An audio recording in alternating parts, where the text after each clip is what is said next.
지난주에 우리는 예수의 부활에 관해서 믿을 만한 증거가 있는지 알아보았습니다.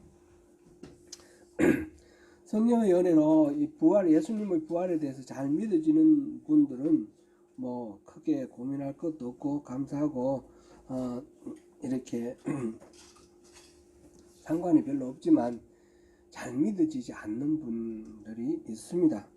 저도 이 부활에 대해서 제가 나름대로 이렇게 씨름한 그런 경험이 있기 때문에 이 부분을 어떻게 하면 좋을까.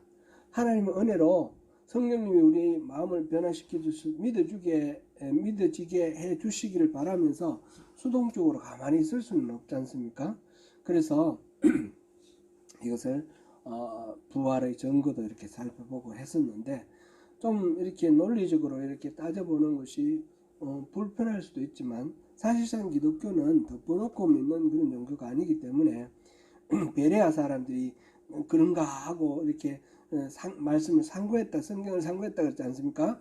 늘 말씀을 깊이 묵상하면서 이 말씀이 무슨 의미인가, 이 말씀이 이런 그런 말씀에 대한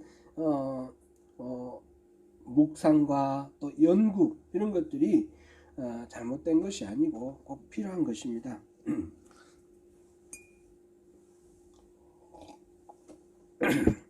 죄송합니다. 예수 부활을 믿는 것은 우리 신앙의 핵심이고, 우리가 신앙생활을 하면서 은혜와 능력을 받아서 우리에게 주어지는 어떤 어려움이나 박해나 고난이나 이런 것들 속에서 흔들리지 않는 믿음을 가지고 또 여유있게 앞으로 나아갈 수 있는 그런 큰 배경이 바로 이 부활의 신앙입니다. 그래서 이 부활의 신앙에 대해서 우리가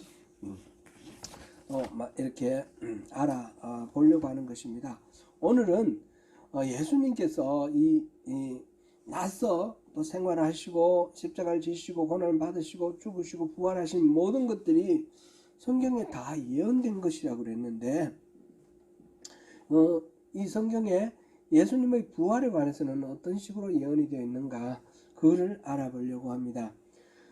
우리가 최근에 수요 예배에서 말씀의 중요성에 대해서 우리가 다루면서 체험, 우리가 은혜를 받는 통로가 네 가지, 신앙의 네 가지 기둥이 있습니다. 뭡니까? 말씀과 이성과 전통과 체험. 생소합니까? 생소한 네 가지 있습니다. 다 하나님이 주신 은혜인데, 이 중에 항상 이 네 가지는 병렬적으로 동등한 것이 아니라 말씀이 항상 기준이 되어야 된다 했습니다. 말씀 위에 이성이 있는 것이고, 말씀 위에 전통이 있는 것이고, 말씀 위에 체험이 있는 것이다. 그렇게 우리가 그런 것을 우리가 여러 번 살펴보았습니다.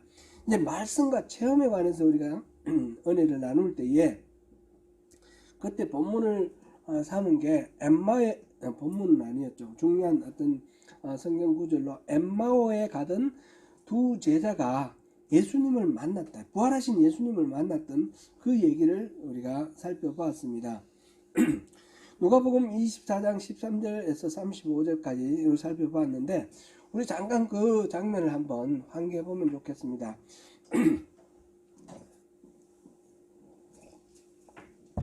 예수님이 부활하셨던 바로 그날입니다. 그날 예수님의 제자들 중 두 사람, 한 사람은 글로에라고 이름이 나오고 한 사람은 누군지 모르겠는데, 하여튼 이 두 사람이 엠마오라고 하는 마을, 예루살렘에서 멀지 않은 가까운 마을입니다.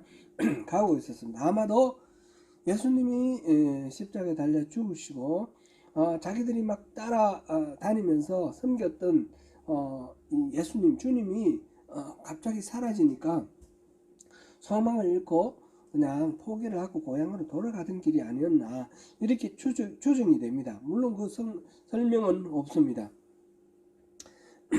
그렇게 엠마오로 돌아가는 길에 동행자가 있었는데, 그 동행자가 바로 부활하신 예수님이었습니다.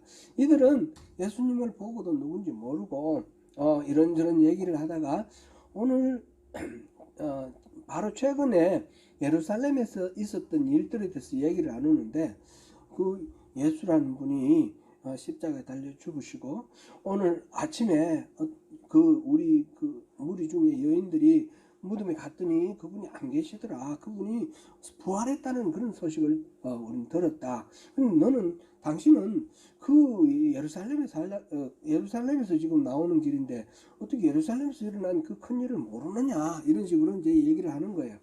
예수님이 그때에 그 두 제자들에게 무슨 말씀을 하십니까?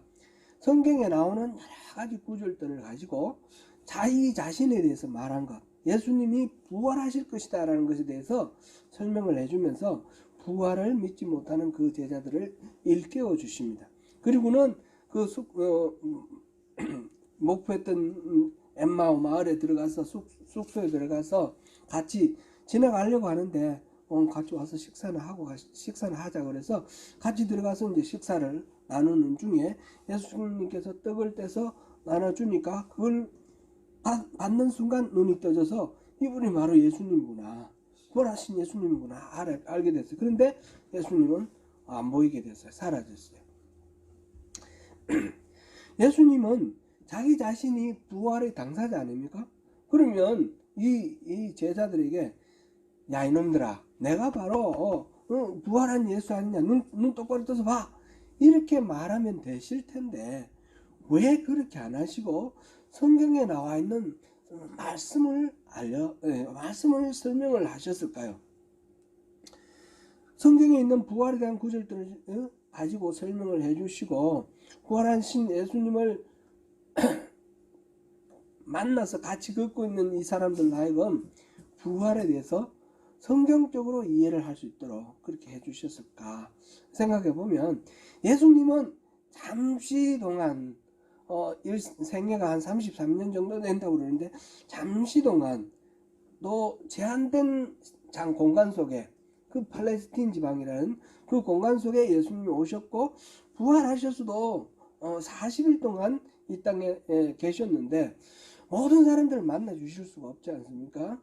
그래서 성경에 기록된 그 말씀과 그 성경이 어떻게 성취되었는지를 통해서 예수님의 그 모든 사역과 예수님의 십자가 순환과 부활, 이 모든 성천, 이 모든 것들을 믿게 하기 위해서입니다. 바로 오늘날 우리가 예수님을 못 본 우리도, 예수님을 만나지 못한 2000년 후에 살아가고 있는 우리도 예수님을 알게 하기 위해서, 그러기 위해서 성경을 통해서 예언된 바를 말씀하셨고 설명해 주셨고 성경을 통해서 그것이 기록되어서 전해지게 이렇게 되었습니다. 그러므로 성경이 가장 중요하다는 것입니다. 우리 신앙생활 하다 보면 어떤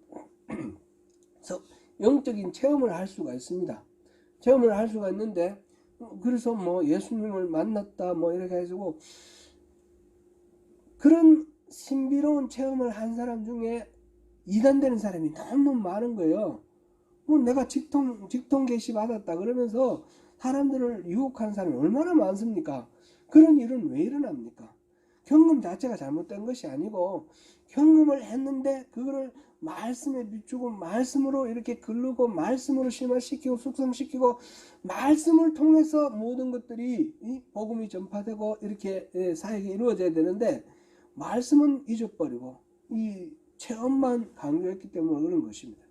바로 이 나사로로 엠마오로 가던 두 제자들의 이 경험을 통해서 우리는 모든 경험이 말씀에 기반을 해서 이렇게 뿌리를 내려야 된다라는 것을 우리가 여기서 배울 수 있습니다. 그러나 예수님께서 굳이 말씀을 확인하여 부활을 성경에서 예언된 사건임을 밝히신 그 장면 우선 오늘 본문 44절 45절을 다시 한번 더 읽어보고 다음 내용으로 넘어가겠습니다. 44절 45절 같이 읽습니다. 시작. 또 이르시되 내가 너희와 함께 있을 때에 너희에게 말한 바 곧 모세의 율법과 선지자의 글과 시편에 나를 가리켜 기록된 모든 것이 이루어져야 하리라 한 말이 이것이라 하시고 이에 그들의 마음을 열어 성경을 깨닫게 하시고. 아멘. 제자들은 자기들과 더불어서 같이 걸어오던 이분이 바로 예수님인 줄 처음에는 몰랐는데 그 떡을 떼어주시는 순간 눈이 떠진 거는 이제 성찬하고도 관계가 있는 것 같아요. 주님께서 내 살을 먹고 내 피를 마시라고 하셨는데 그 순간에 예수님인 줄 알았고 예수님은 사라지셨어요. 그러니까 이 사람들은 자기들 가던 길이 어디였는지 다 내버려 두고 다시 즉시 일어나서 예루살렘으로 돌아갔다 그랬습니다. 예루살렘으로 돌아가서 제자들 모여있는 곳에 가서 예수님께서 살아나셨더라, 우리가 만났다, 그렇게 얘기를 했습니다. 그렇게 제자들에게 이 두 제자가 돌아와서 대화를 나누는 이 순간에 예수님께서 그 자리에 나타나셨습니다. 그리고 여러분들 평안하시냐 이렇게 샬롬 인사를 하시고 사람들이 놀라니까 영과 살은 뼈가 없지만 나는 뼈가 다 만져봐라, 나는 부활을 했는데 유령이 아니라는 거죠. 유령. 우리가 이제 부활이라 그러면 예수님이 부활하셨다 그러면 이제 유령처럼 이 시간과 공간을 막 초월하시니까 문 닫고 있는 데서 왔다 갔다 하시고 하시니까 유령이 아닌가 이런 생각을 하실 수가 있는데 그게 아니라는 거죠. 실제로 만져보라, 살도 있고 뼈도 있고 새로운 육체인 것입니다. 부활체는 이런 살과 뼈가 있긴 있는데 그렇다고 해서 갇혀 우리의 육체와 똑같지는 않은 그런 부활체. 그리고는 거기서 식사도 하셨어요. 구운 생선 한 토막을 드리니 바드사 그 앞에서 잡수시더라. 이렇게 식사도 하시고 그런 모습으로 예수님이 돌아오셨습니다. 그리고 예수님은 그 제자들 앞에서 이전에 성경에 기록된 모든 일들이 이루어져야 된다라고 말씀하시면서 제자들에게 여러분들이 바로 그 증인이 되라 이렇게 말씀하셨습니다. 오늘 본문 중에서 46절부터 48절까지 한번 읽어보겠습니다. 다시 시작. 또 이르시되 이같이 그리스도가 고난을 받고 제3일에 죽은 자 가운데서 살아날 것과 또 그의 이름으로 죄사함을 받게 하는 회개가 예루살렘에서 시작하여 모든 족속에게 전파될 것이 기록되었으니 너희는 이 모든 일의 증인이라. 근데 여기서 하나 확인해 볼 것이 있습니다. 과연 성경에는 그리스도의 부활에 대한 예언이 어떤 내용이 있을까 하는 것입니다. 예수님 메시아가 온다라는 예언이 많이 있는 줄 우리가 알고 있고 메시아가 고난의 종으로 온다, 이게 이사야에 나오는 그런 이야기도 알고 있는데 부활이 구약 성경, 이때는 성경은 신약은 없으니까 구약 성경에 어떤 식으로 이렇게 구약에 들어있는가. 엠마오 가는 길에서 그 제자들에게 예수님께서는 성경의 어떤 말씀을 가지고 자신의 부활에 대해서 설명했을까, 이게 좀 궁금하지 않습니까? 좀 탐구하는 마음으로 이 성경을 찾아보고 확인해보고 그러면 이게 분명히 성경에 예언된 그 사건이구나, 그런 것을 우리가 확인하면서 더 큰 확신을 가지고 우리가 부활을 믿게 될 수 있을 것입니다. 그래서 성경에 나오는 부활의 사례들을 한번 찾아보려고 합니다. 예수님은 본문 44절에서 모세의 율법과 선지자의 글과 시편에 나를 가리켜 기록된 모든 것이 이루어져야 하리라 한 말이 바로 이것이다 이렇게 말씀하셨어요. 여기서 모세의 율법과 선지자의 글과 시편 이렇게 나누었는데 우리 이제 전에 우리 성경 공부할 때 많이 보았죠. 예수님 당시에 유대인들이 가지고 있던 성경은 구약 성경 아닙니까? 유대인들이 볼 때 이 구약 성경은 크게 나누어 세 가지로 나눌 수 있습니다. 하나는 모세의 오경, 모세의 율법이라는 것은 모세 오경을 말합니다. 그걸 토라라고 그랬어요. 토라.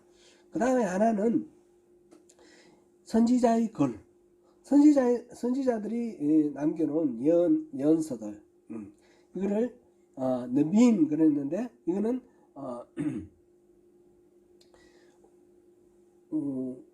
우리가 쓰는 성경으로 따지면 여호수아부터 모세오경 다음 여호수아부터 시작해서 말라기까지 해당되는 거죠. 우리가 이제 역사서라는 것도 유대인들은 예언서라고 합니다. 예언서, 전기 예언서, 역사서는 전기 예언서, 우리가 말하는 이 예언서들은 후기 예언서 이런 식으로 말하는데, 말하자면 역사도 하나님이 특별히 선택한 그 역사서 기록자들에게 하나님이 왜 이런 역사가 있게 됐는지를 일깨워 주신 대로 기록하고 알려주는 그런 예언이라는 것입니다. 예언이라는 것은 하나님의 말씀을 미리 알아맞힌다는 뜻이 아니라 하나님의 말씀을 맡았다. 신탁이라는 말하고 좀 비슷합니다. 맡아가지고 선포하는 그런 사람이 예언자입니다.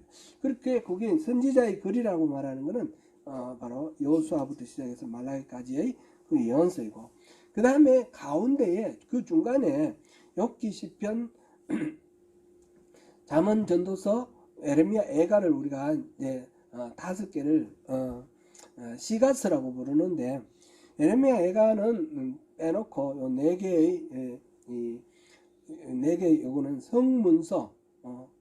성문서라고 그래서 이거는 케두빔이라고 하는데 케투빔이라고 하는데 이거는 그 외에 에스더서도 포함되고 다니엘서도 포함되고 역대상하도 포함됩니다. 이렇게 해서 이런 것들은 문학이다. 문학. 우리 요즘식으로 표현하면 문학서다 해서 이런 것들은 케투빔, 성문서 이렇게 말합니다. 그래서 토라의 T, 그 다음에 느빔의 N, 그 다음에 케투빔의 K 해서 TNK죠. TNK 여기다가 모음을 넣어서 타낙이라고 그렇게 부릅니다. 유대인들은 성경을 타낙이라고 부르는데, 타낙이라고 할 때는 이 세 가지가 포함되어 있다. 모세오경과 그 다음에 선지자의 글과 그 다음에 이 성문서가 있다. 성문서의 대표가 바로 시편입니다. 그래서 성경에, 신약 성경에 보면 성경을 전체적으로 아우를 때에 이렇게 표현을 합니다. 그러니까 모세의 율법 또는 모세의 율법, 선지자의 글, 그리고 시편 이렇게 말하거나, 아니면 모세의 율법과 시편 이렇게 말해도 그 안에 다 이제 성경 전체를 포괄하는 그런 말로 이렇게 이야기를 합니다. 그러면 이 모세의 율법에서는 예수님의 부활에 대해서 어떻게 예언하고 있을까? 어떻게 나와 있을까? 생각해 볼 수 있습니다. 이거는 여러 군데서 볼 수 있습니다. 예를 들어서 예표로서 아브라함이 이삭을 모리아산에서 하나님께 바치는데, 그 아들, 독생자 아끼는 그 아들을 하나님께 바치는 그 일을 통해서 예수님께서 하나님께서 독생자 예수님을 바치는 것을 하나의 예로 미리 보여주시는 그런 전례로 이렇게 생각할 수도 있는데, 그거는 분명하게 이렇게 표현이 안 되어 있으니까 그거는 일단 그렇게 이해를 하고, 창세기 3장 15절을 우리 같이 한번 보시겠습니다. 창세기 3장 15절 같이 읽습니다. 내가 너로 여자와 원수가 되게 하고 내 후손도 여자의 후손과 원수가 되게 하리니 여자의 후손은 내 머리를 상하게 할 것이요 너는 그의 발꿈치를 상하게 할 것이니라 하시고, 이 장면은 에덴 동산에서 뱀이 여자를 유혹을 해서 하나님께서 금지하셨던 선악을 알게 하는 나무의 실과를 따먹게 하는, 그래서 타락시키는 그 순간에 있었던 이야기입니다. 장면입니다. 하나님은 이 하나님 금지하신 선악과를 따먹은 이 사람들을 징계하는 징계의 하나로 뱀은 뱀대로 또 징계를 하시죠. 땅을 배로 이렇게 기어다니게 하고, 그 다음에 이 뱀과 뱀의 후손과 여자의 후손이 지속적으로 싸울 것을 예언적으로 선언했습니다. 그래서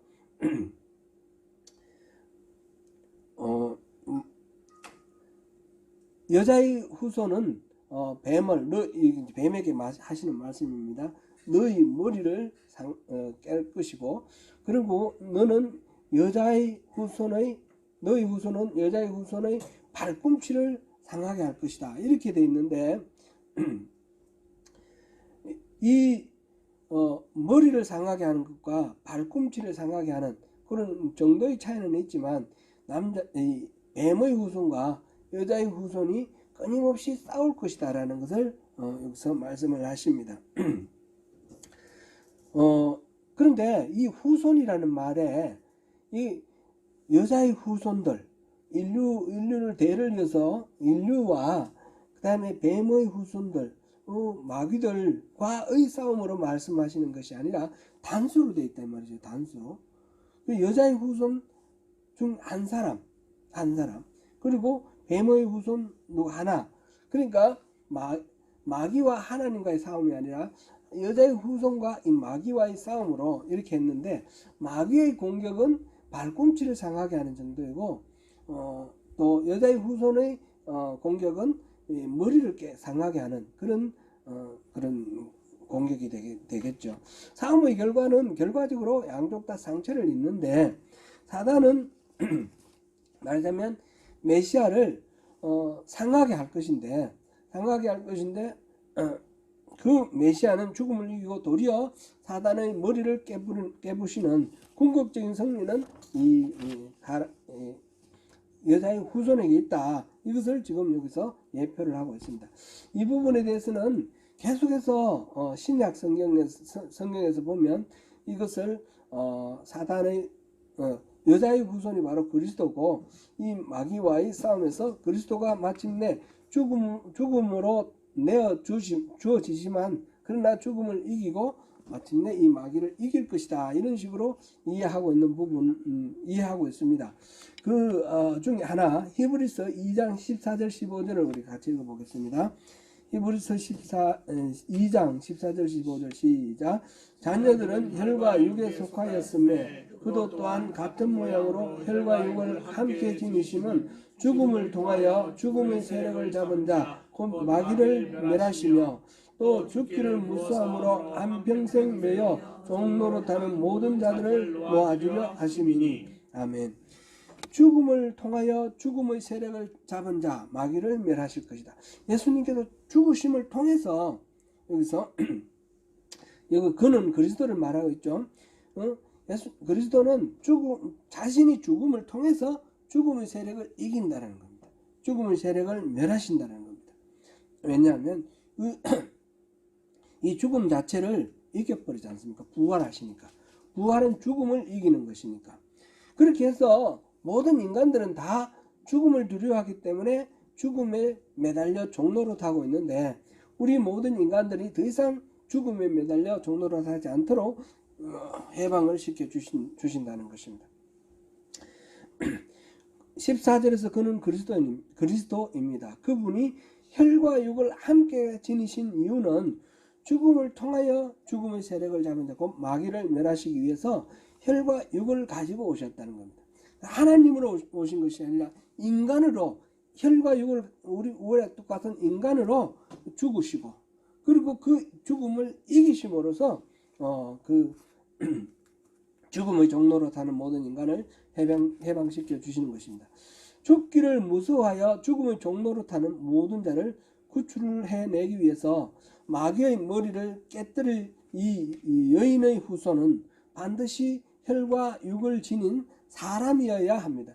그래서 구원자, 이 마귀와 싸워서 이기는 마침내 최종적인 승리를 이룰 이 여인의 후손은 그리스도인데, 이 그리스도는 성경에서 보니까 인자라고 그렇게 되어 있습니다. 인자. 왜냐하면 혈과 육을 가진 자로 와야 되니까. 인자. 이건 다니엘 7장 13절에 그렇게 되어 있고요. 인자. 예수님은 그래서 자신을 항상 인자라고 불렀습니다. 사람의 아들이라고. 왜 사람의 아들이라고 굳이 저렇게 부르시느냐? 그 이유는 혈과 육을 가진 사람이어야만 이 문제를 종국적으로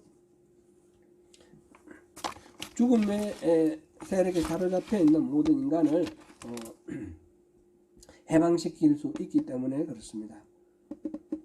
잠깐만 제가 다시 켜겠습니다. 이게 꺼졌습니다.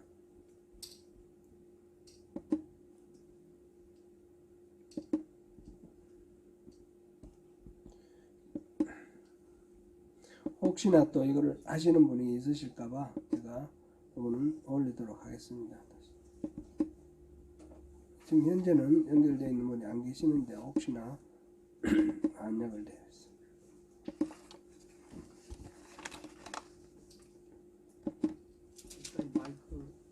아, 그런가요? 마이크는 맨날 잊어버려요. 예외 없이 잊어버려요.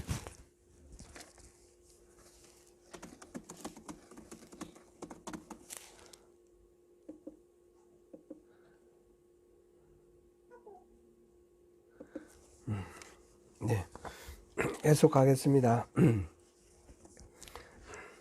예수님께서 십자가에 달리신 상태에서 사랑하는 제자에게 자신의 어머니를 부탁하는 장면이 나옵니다. 자신의 어머니를 부를 때에 뭐라고 불렀습니까? 여자여, 이렇게 불렀습니다. 그렇죠? 이거는 가나의 혼인잔치 때에 물로서 술을 포도주로 이렇게 변화시키는 과정에서도 자신의 어머니를 부를 때 여자여 이렇게 불렀는데, 어머니를 여자로 부르는 게 우리 생각할 때는 굉장히 부자연스럽고 이렇게 낮춰서 부르는 것 같은데, 그런 의미는 아니라고 합니다. 이 여자여라는 호칭은 여왕을 부를 때 또는 자기 아내를 부를 때 이렇게 주로 많이 불렀는데, 좀 높여 부르는 그런 호칭이라고 합니다. 그런데 높여 부르는 존칭이라 하더라도 왜 여자여라고 했을까? 십자가에서 왜 자기 어머니를 여자여라고 했을까? 그런 생각이 좀 들기도 합니다. 이거는 뭐 신학자들 사이에 이게 정설은 아닌데 이런 식으로 이해할 수 있겠습니다. 여인의 후손으로 온 그리스도가 여인의 후손이라는 것을 이렇게 드러내기 위해서 십자가에서 내가 죽는 거는 그냥 정치범으로 죽는 게 아니라 이 마귀와의 싸움, 마지막 싸움에서 마침내 마귀를 이기기 위해서 최종 결전을 하는 그 존재는 여자의 후손인데, 바로 자기 어머니를 여인이여, 여자여 이렇게 부름으로써 자기가 그 그리스도임을 입증하는 그런 선언이다, 이렇게 볼 수 있겠습니다. 그리고 난 뒤에 다 이루었다 말씀하신, 다 이룬 거는 바로 이 결전 싸움에서 모든 것 할 일을 다 했다는 말씀 되겠죠.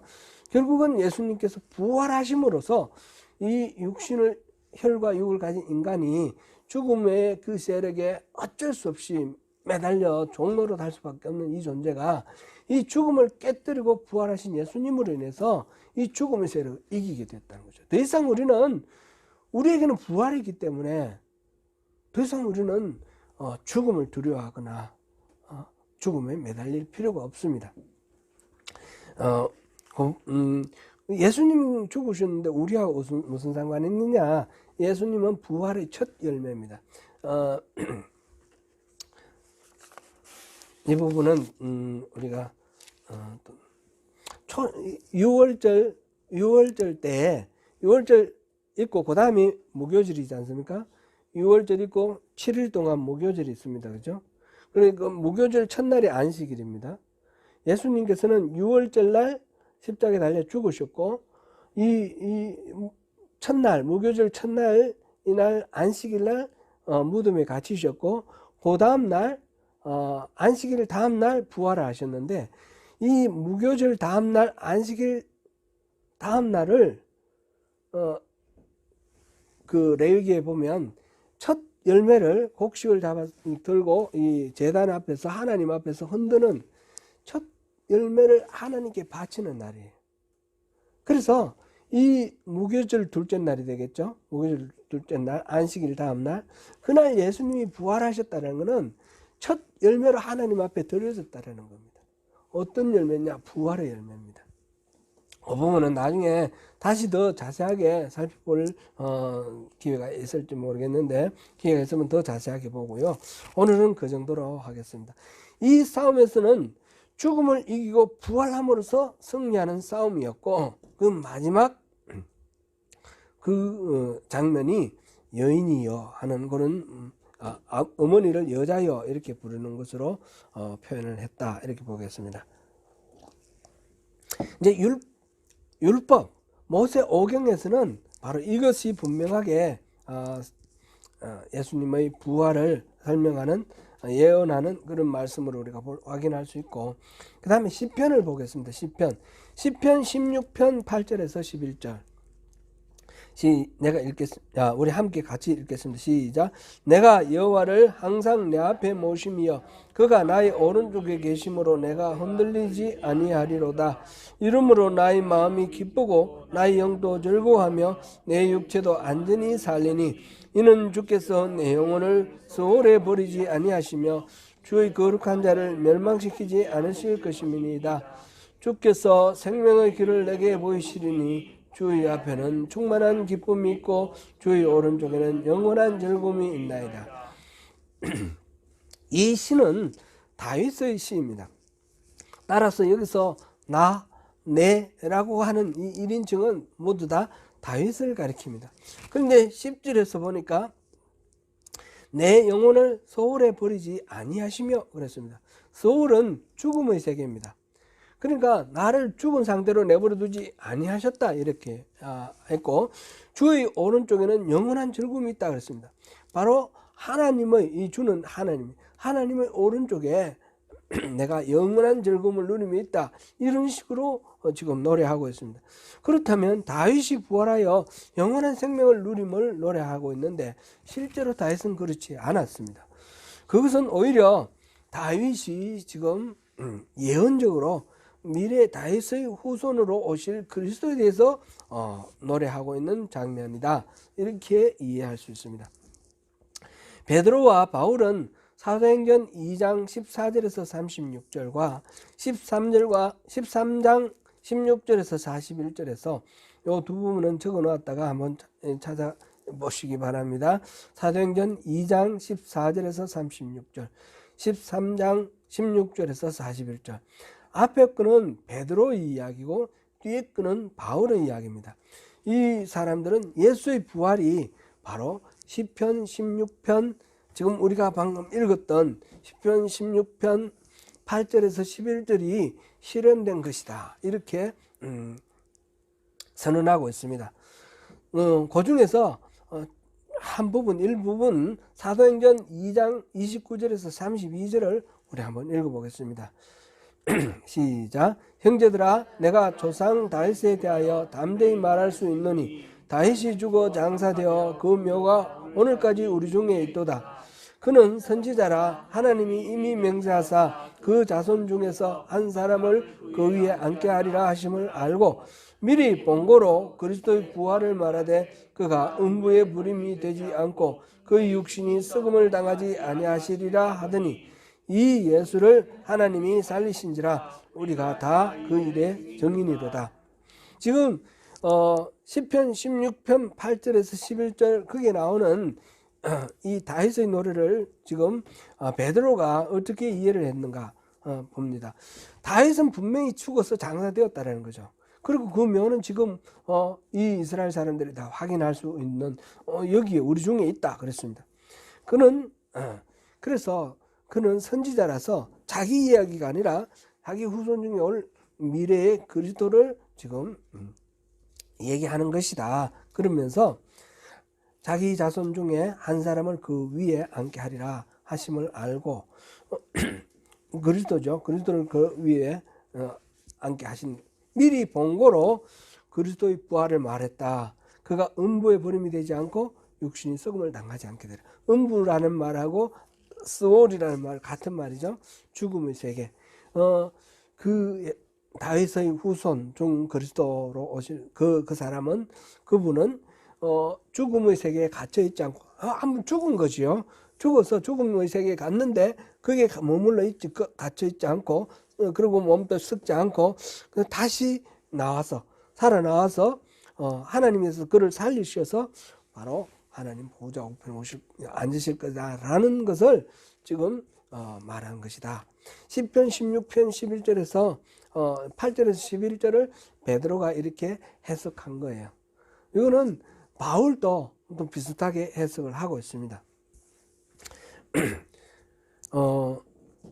베드로는 다윗이 시편 16편에서 말하는 부활하고 영생하는 나는 죽어서 무덤에 아직 있는 다윗 자신이 아니라 다윗의 자손 가운데 한 분으로 오실 그리스도의 부활을 노래하는 것이라고 설명하고 있습니다. 사도행전 2장 33절 36절은 요 지금 방금 읽었는 요 바로 뒤에 이 뒷부분은 시편 110편 1절을 인용을 하면서 거기에 이제 제가 읽어드리겠습니다. 여호와께서 내 주에게 말씀하시기를 내가 내 원수들로 내 발판이 되게 하기까지 너는 내 오른쪽에 앉아 있으라 하셨다. 이 내 발판, 내 발등상으로 이렇게 기억이 나오는데 여기서 내 주께서 내 주에게 말씀하셨어요. 그러니까 이 여호와께서 내 주에게 여호와가 계시고 내 주는 누굽니까? 바로 자손 중에 한 사람을 내 주라고 불렀는데 바로 그리스도라는 거죠. 그리스도에게 바로 내 원수를 내 발판으로 삼을 때까지, 마귀를 마침내 굴복시키고 발판으로 삼을 때까지 내 오른쪽에 있으라. 그 시편을 이렇게 인용을 하였습니다. 예수님께서는 그렇게 바로 지금 사도행전에서 인용한 바 부활하신 존재로 시편 16편 8절에서 11절에도 그렇게 나와 있고 시편 110편 1절에도 그렇게 그리스도는 부활할 것이다. 죽음을 이길 것이다. 그렇게 예언되어 있다라는 것입니다. 그것을 사도행전 2장과 13장에서 분명하게 베드로 바울도 그렇게 이해를 합니다. 이제 시편에서 예수님의 부활에 대한 이야기를 한 거는 지금 두 가지를 봤습니다. 두 가지만은 아닌데 두 가지를 봤습니다. 어디입니까? 16편 8절에서 11절과 110편 1절. 이 두 사례를 우리가 잠깐 이렇게 지나가면서 봤습니다. 그 다음에 세 번째로는 선지자의 글에서, 선지자의 글은 바로 예언서죠. 예언서에도 바로 예수님의 부활에 대한 이야기가 구약 성경에 있다라는 거죠. 그것도 여러 가지가 있지만 이사야 53장 9절에서 11절을 보시겠습니다. 이사야 53장 9절에서 11절 같이 읽습니다. 그는 강포를 행하지 아니하였고 그 입에 거짓이 없었으나 악인들과 함께 있었으며 그가 죽은 후에 부자와 함께 있었도다. 여호와께서 그에게 상함을 받게 하시기를 원하사 질고를 당하게 하셨습니다. 이러면 그가 실을 보게 되며 그의 날은 길 것이요 또 그의 손으로 여호와께서 기뻐하시는 뜻을 성취하리로다. 그가 자기 영혼의 수고한 것을 보고 만족하게 여길 것이라. 나의 의로운 종이 자기 지식으로 많은 사람을 의롭게 하며 또 그들의 죄악을 친히 담당하리로다. 그러므로 내가 그에게 존귀한 자와 함께 몫을 받게 하며 강한 자와 함께 탈취한 것을 나누게 하리니 이는 그가 자기 영혼을 버려 사망에 이르게 하며 범죄자 중 하나로 헤아림을 받았음이니라. 그러나 그가 많은 사람의 죄를 담당하며 범죄자를 위하여 기도하였느니라. 아멘. 본문은 메시아가 고난을 당하는 그런 장면 뒤에 이어져 나오는 부분입니다. 9절까지 지금 이사야 53장 9절까지는 고난의 종으로 메시아를 지금 그리고 있습니다. 그 다음에 이제 10절부터 12절 우리 읽어본 이 부분은 변화된 부분은 예수님께서 승귀 이렇게 표현하는데 하나님께 올라가서 하나님 보좌 우편에 올라가는 그것을 노래하고 있는 부분입니다. 지금 10절 11절에서 그의 영혼을 속건 제물로 드려서 많은 사람들을 의롭게 하고 그들의 죄악을 친히 담당하게 했다, 이렇게 하고 있습니다. 그리고 그러니까 이 10절에서는 속건 제물로 드렸다 그랬고 11절에서는 그들의 죄악을 친히 담당했다, 이렇게 표현하고 있죠. 그러므로 하나님이 그를 그리고 난 뒤에 이제 또 11절에 보니까 그가 자기 영혼을 버려 사망에 이르게 하며, 이렇게 되어 있습니다. 범죄자 중에 한 사람으로 헤아림을 받았다. 지금 속건 제물이 되고 그 다음에 죄악을 친히 담당해서 사망했다라는 겁니다. 사망을 했는데 그런 그에게 하나님이 주시는 혜택, 보상 이런 것을 12절에 말을 했는데, 그에게 존귀한 자와 함께 몫을 받게 한다. 존귀한 자와 함께 몫을 받게 하고 강한 자와 함께 탈취한 것을 나눈다. 전리품을 함께 나눕니다. 지금 이 죽은 사람이 존귀한 자와 함께 나누고 탈취한 물건을, 전리품을 함께 나누면 어떤 상태입니까? 죽은 상태에 그대로 있는 것이 아니라 다시 살아난 상태죠. 그래서 자기의 영혼을 버려 사망에 이르게 했기 때문에 하나님께서 그를 살리셔서 그렇게 높이신다라는 그런 내용입니다. 많은 사람의 죄를 담당하며 범죄자를 위하여 기도하였다. 마지막에 그렇게 되어 있습니다. 부활하여서 승귀하고 영광을 누린다는 것입니다. 곧 10절에서 또 씨를 본다, 이런 말이, 속건 제물로 드리기에 이르면 그가 씨를 보게 되며, 이 씨는 이 예수님의 부활의 싹을 틔울 씨, 곧 성도를 말합니다. 성도, 교회, 성도를 말합니다.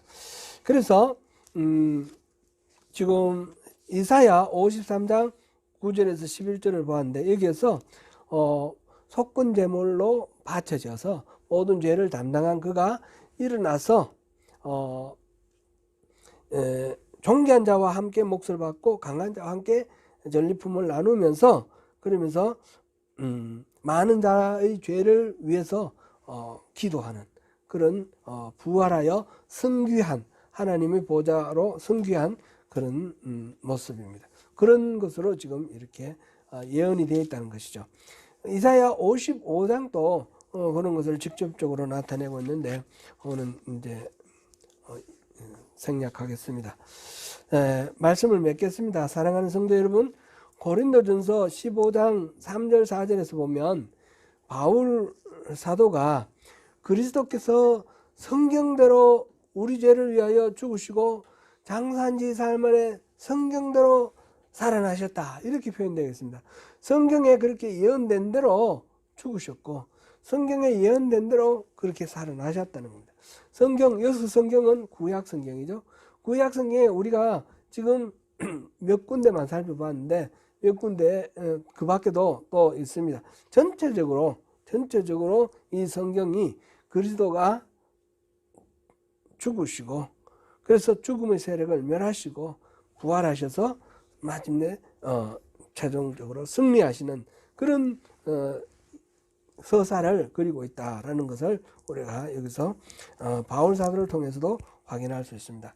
구약 성경을 자세히 살펴보면 오실 메시아의 부활에 관한 예언이 많이 있습니다. 짧은 시간 살펴본 것은 예수님께서 손수 제자들에게 가르치셨던 내용, 곧 성경에서 아마 예수님이 엠마오로 가던 제자들에게 가르치셨던 내용은 오늘 우리가 살펴본 이런 내용들이 가장 중요한 내용이니까 아마 이런 내용이 아니겠나, 이런 생각을 해봅니다. 성경에서 그리스도의 부활을 예고하였고 실제로 예수님이 부활하심으로 그 예언이 성취되었다라는 것을 확인하였습니다. 성경의 예언을 성취하시고 부활하신 예수 그리스도는 우리 그렇게 일깨워 주시는 이유는 우리의 믿음을 견고하게 하시고 성도들의 부활의 그 영광을 소망 가운데 바라보게 하시며 매일매일 우리 삶 속에서 승리하며 살아갈 수 있도록 인도하시기 위함입니다. 그 소망을 붙들고 승리하시는 저와 여러분이 되시기를 축원합니다.